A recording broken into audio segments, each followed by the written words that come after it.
a Sapphire Running Zone podcast.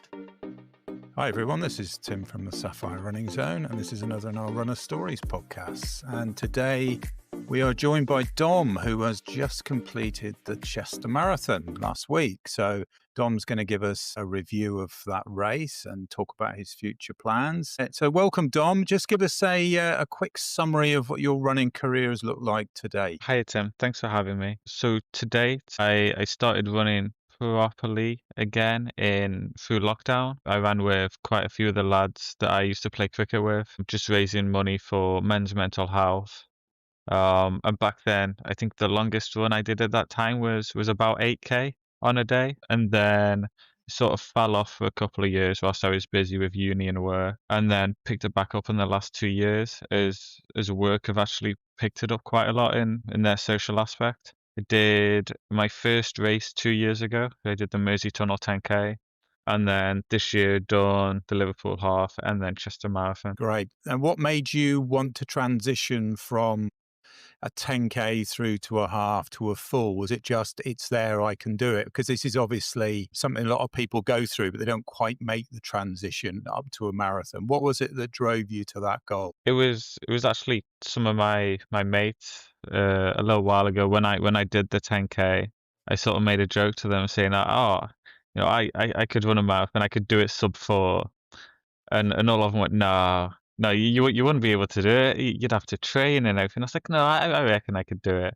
And then started to put the time in to sort of prove them wrong, and went, well, I could do it, but I would actually have to train it. It's a lot more work than I thought it was. But just doing that to get the sub 4 and really pushing for that. And just to be able to say I've done it is one of the main things. I don't know if I'll ever go for a longer distance. I considered the Manchester to Liverpool Ultra, but it was sold out when I looked for next year, but maybe in the future. Yeah, so you've got other marathons planned. Yes. Yeah, I've got London planned, and I'm in the ballot for Berlin, hoping to get a place for Berlin for next year. Excellent. Now, what sort of training have you done or did you do in the lead up to Chester? For Chester, it was a lot of time on feet, but because the weather was quite rough in my longer weeks, where I was trying to do 28, 30, 30K on a Saturday or Sunday, I was doing a lot of my runs on a treadmill, which was hell. It's not all that fun to run on a treadmill for that long. It gets very warm. And then I run with McCalla Running Club in Liverpool. So they do Tuesday night speed sessions at the track, which is quite good, and they helped quite a lot. So we've been doing them as well. Right. Okay. And how much value do you think they added to your speed overall then? Do you think that was really important, getting under that 4-hour mark? Yeah, I think it helped a lot. I noticed that especially so when I did Liverpool half, I didn't do any intervals for that. And between that and then Chester, so at the time I didn't realize it. And I realized at about 30K in that I'd set a PB for my half marathon. And I remember going, I don't know how I did that, because Liverpool half felt so hard, and I was in bits at the end of it, and I felt absolutely fine at the halfway point in Chester. So I didn't think I was anywhere close to that sort of PB. But yeah, I beat it by a minute. Wow. That's really interesting. Really interesting. And what was the longest that you did on your long run for Chester? I did a 34. That was the longest I did. Okay, nice, perfect. So let's talk about Chester then. What made you pick that race? Was it proximity, timing? A little bit of both. Proximity, timing. Everyone that I've spoke to has always said Chester's a really nice route to do. With it being across Wales, it's quite scenic for some of the places around, and it's quite close to where I'm living at the moment, so it wasn't too far to travel either. Okay. So what was it like during race week then? What was your preparation like? Lots of pasta, lots of water. I have a little Vimto electrolyte tablets as well that I was taking them daily to try my best to keep it up. But truthfully, I wasn't 100% sure what I was doing. I'm not all that knowledgeable on it. I was just kind of guessing as and when I went. Yeah, it's just lots of water, lots of pasta, trying to eat plenty, because obviously everyone says about carb loading and doing that. and then the night before prepped overnight oats and just a couple of bananas ready for the morning. It's a nice early start. So 7 o'clock we woke up and left. Right. Okay. And were you using gels a lot during your training? Yeah, I can't remember the brand. I think it's Kinetic or something. So I'm using their gels. They're pretty handy. I used them through training so I could sort of get used to taking them whilst I was running. And then I took 4 with me on race day. Right. Okay. Okay.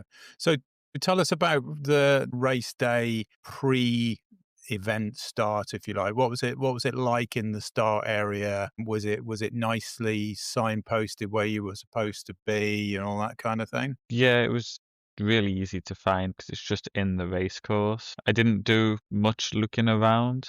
I went, so I met my parents there. I sat in the car with them. I had a cup of tea, and then the car park was right next to the start. So I just wandered over to the start, went the loo before starting, and then just went and sat near the sub 4 hour marker. And it was all nicely signposted. It wasn't too hard to get to either. There's a lot of people there though. Yeah, I can imagine. Did they have paces for each group? Yeah, I think there was. So I know there was 3 paces for sub 4, and I assume it was probably about the same for each. I think the paces started at 3:15, maybe in 3 hours. Yeah, and they went up to about 5:30. Okay. And what time did you start? So we started at 9. I think my chip time has me going across the start line at 9:04. And you were focused on a sub 4 time for quite some Yeah. time. That's pretty much throughout your training. That was your goal. Yeah, it's even before I signed up, it's always been would love to be able to do sub 4. That's sort of the aim. And then once I can prove I can do that, try and shave it off 3:30, eventually maybe 3 hours.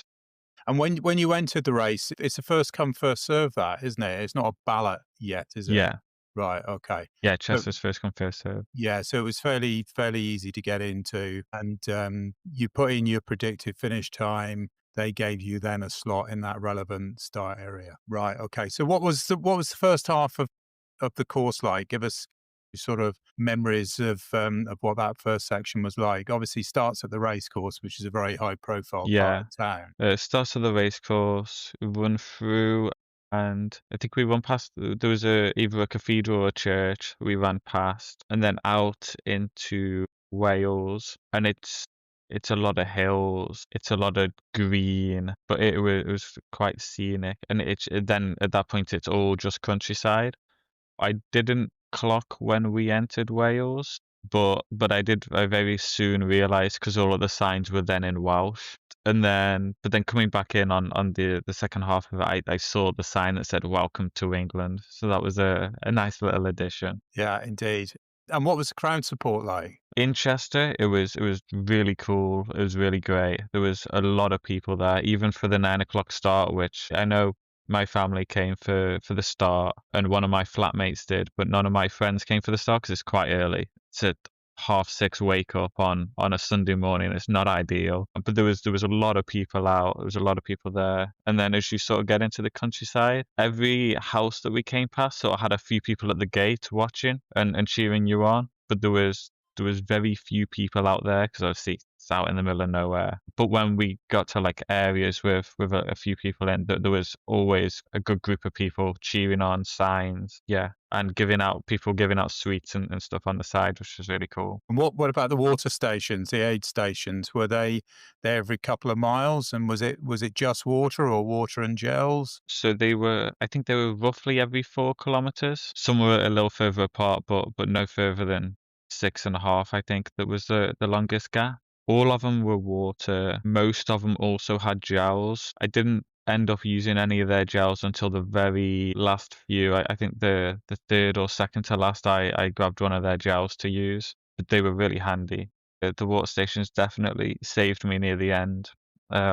but they were relatively frequent, so that was quite positive too. That was good. You were very fortunate with the weather, weren't you? Because if it had been the previous day, I think you'd have been Yeah. blown off the course, wouldn't you? Yeah, so I was a little worried about the weather with Storm Amy coming in. But on the day, we didn't really have any wind either, so it wasn't overly windy. It was quite nice. No, I think you were incredibly fortunate given the Yeah. forecast, particularly for that weekend. How did you feel that your pace was throughout? Were you confident you were on track? Did you feel that your training had been absolutely spot on? Yeah,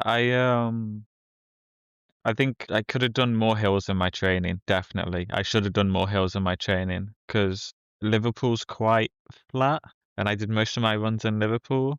And then when I went back home to my parents one weekend, I did a run back there. My parents live in Stoke, and that's quite hilly. When I remember doing that run and going, "Oh," I did a 13K, and I was like, "That was a really tough 13K," and looking at the elevation and realizing why. And at that point in my training, I kind of went, "Oh, I should do more hills because Chester's supposed to be hilly." And I still didn't really do that many more hills. Definitely need to do more hills next time. But apart from that, I think it did me well. I knew I was on track because I sort of was ahead of the 4-hour paces for quite a chunk of it. I'd started off with and I figured in my head I'd try and stay ahead of them and try and catch up and see if I can see the 3:45s. I got to, I think, the half and the 30K point I was on for a 3:42. So I did 30K in 2 hours 39, which was mad to me. I didn't realize I was keeping up that pace. It was like a 5:18 kilometer pace. And then at like 33, 34 kilometers, I got cramps, which was really tough. But the water stations kind of helped because I'd have water and I get to almost the next water station, I'd start cramping up again. I'd just like push the water station, have water, and I'd be mostly okay. But that definitely slowed me down in my last sort of 10 kilometers. Had that been an issue for you during your training, the cramping? No, I hadn't had any like cramping during training. Then again, I didn't. I think I ran the race much quicker than most of my training, especially my longer runs were. So a lot of my long runs I did at sort of 5:45, 6 kilometer pace, whereas my race finished at a 5:33. Might be worth you taking a belt next time then, mightn't it, with a Yeah, bit of water in, I think, because that could make all the yeah, difference. I mean, that might have impacted you by, what do you think, 5 minutes or something, with the problem with the yeah. cramps? Right. And what was it like out on the course in terms of volume of other runners? I presume at the pace you were going at, you didn't really get held up particularly by others? I didn't get held up. I met some really wonderful people running around actually. Had a chat with a couple of random people, shared some odd stories, and there was, I think I was in a pretty sizable group the entire time. I was never sort of on my own. I was never sort of in a big crowd. It was really nice. Got to meet some quite cool people. You know, that's really good because that Yeah. doesn't always happen in these events at all. Because Yeah. obviously, volume. I mean, somewhere like London, you're not going to be able to do that because of the volume of people. But to be in a Yeah. group of same-paced runners and actually be able to have chats with people you've never met before, that's one of the real positives. Yeah. It was really nice. It was. Yeah. And what about, the last 5 or 6 miles when you went over the 20-mile mark, were you fairly confident time-wise at that point? Um, I think so. I remember checking my time and being happy with where I was at, and I was happy in the knowledge that even if I did slow down, I could still relatively comfortably sit under the 4 hour mark. I remember, I think it was 23, 24 miles in. I saw the 4 hour paces just behind me. So like that pushed me a little bit. But at the same time, someone I didn't know was running from the run club came and appeared next to me. And then I ended up running with them for the last sort of 3 miles and staying with them. So it was nice to see them and be able to run with them. Yeah. Yeah, so talk us through that last mile then, the emotions that you went through knowing you were suddenly gonna become a marathon runner. What did that feel like? It was really, really good. So the last mile, managed to keep up quite a decent pace. I was really worried about getting cramp and needing to walk the end, but it stayed pretty much away.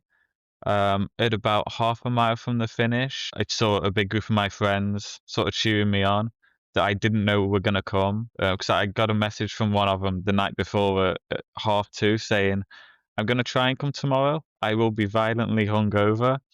And to see them there was really nice. My last kilometer came in as my fastest kilometer. It's just under 5 minutes. Wow. I think it was like a 4:58 or 4:59. Um, and just being able to get through that last mile was, I don't know what it was. I just had so much energy for that last mile that I hadn't had for like the sort of few miles before it. And when I passed the line, I just wanted to lie down, but I was just so very happy. Yeah. Was so the finish was at the race course as well, wasn't it? Yes. Yeah. Right. And what were the facilities like? They were actually quite good. So I have a photo of me in, there's like, they had like little barrel pods of cold water, just like ice baths. So I got on one of them. They had massage guns around for people to use. There was a stage with a band on. There was like plenty of toilets and stuff. So we finish, we go into a tent. They give you a medal and a bag with a load of stuff in, which is really cool. They gave out running belts, so I've got an MBNA running belt as well now, which is pretty neat. Um, yeah, there was like lots of pop-ups of different companies and charities, so sort of giving stuff away as well. That's really good. And what was the medal like? I don't have it with me. It's like blue and silver. It's got 2025 Chester Marathon.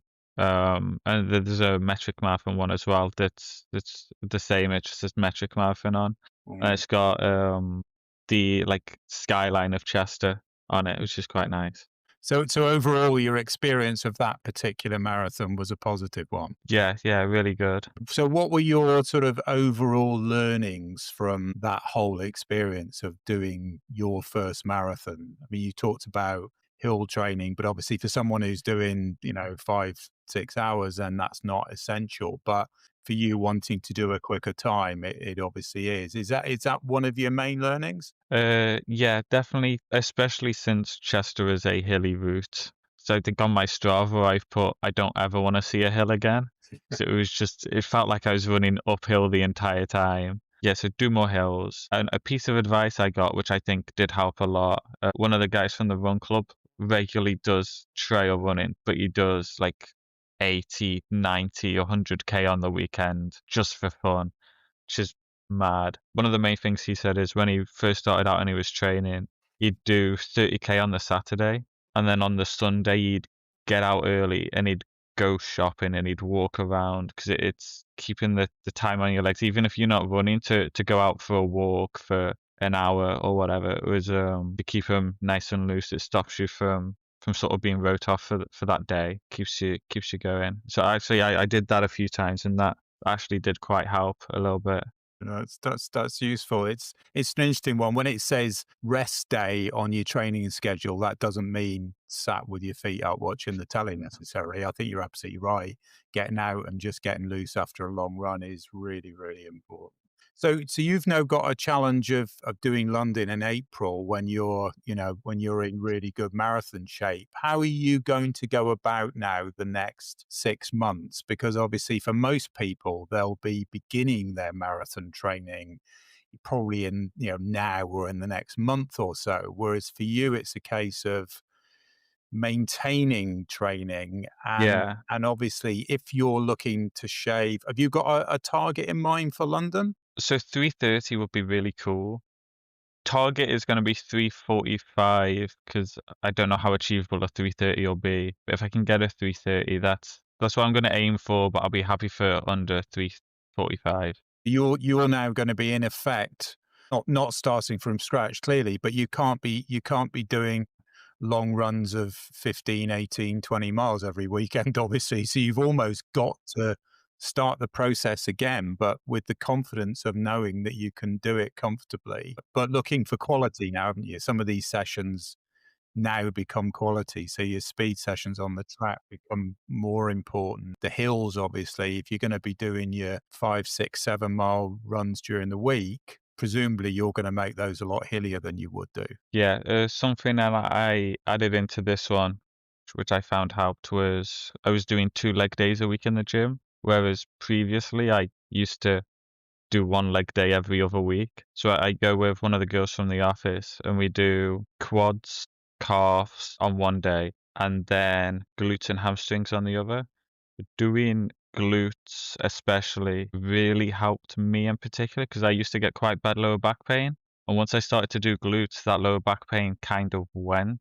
And I don't know if it's a cause of me sort of doing glutes more and strengthening my legs or a mixture of other things. But I used to get back pain whilst running. And after I started to do that, it sort of stopped coming back. So I no longer get the back pain, which is quite cool. Yeah, so I think I'm gonna bring that back, continue to do that. I'm going to start now. So I've got a 10K race this weekend up in Ormskirk. So I'll do that. That'll be my first run since Chester. I'm going to do an attempt to improvement plan on my 5K where I'm doing not overly long runs, but sort of like 12, 13, 14K up until end of November, early December.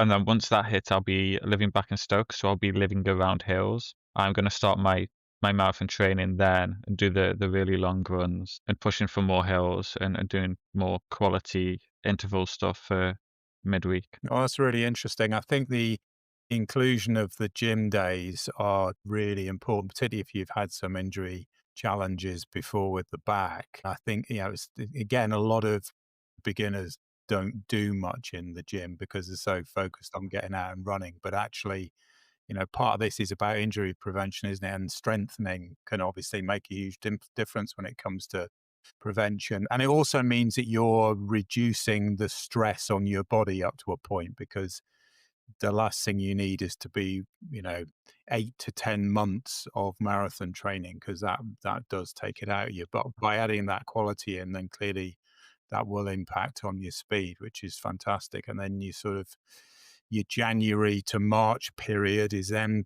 back on those proper long runs and getting yourself in the zone for London, which will be amazing. You will have an absolutely incredible experience. And it's very difficult really once you've done London, because when it comes to UK races, obviously nothing comes close to it really. So I think it's always difficult because you turn up for some of these races and they do a great job, but they haven't got the tools to work with that the London guys have got.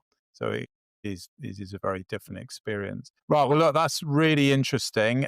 Be good to catch up with you again nearer the time with London. Be good to have a chat about fundraising, how you integrate that into, because that's obviously something that you'll be doing for London. And so Yes. the fact that you've pretty much nailed the marathon training is great, because you can focus on your fundraising, because that obviously can take a bit of time. But you know the drill. You've done it before. You know how it all works, and being able to spend some quality time on that is obviously really important. Yeah. So I really appreciate you coming on, and look forward to catching up with you again soon. Yeah. Thank you very much. Look forward to catching up soon. Thanks for listening to this Sapphire Running Zone podcast. Keep checking back as we have lots more podcasts coming soon.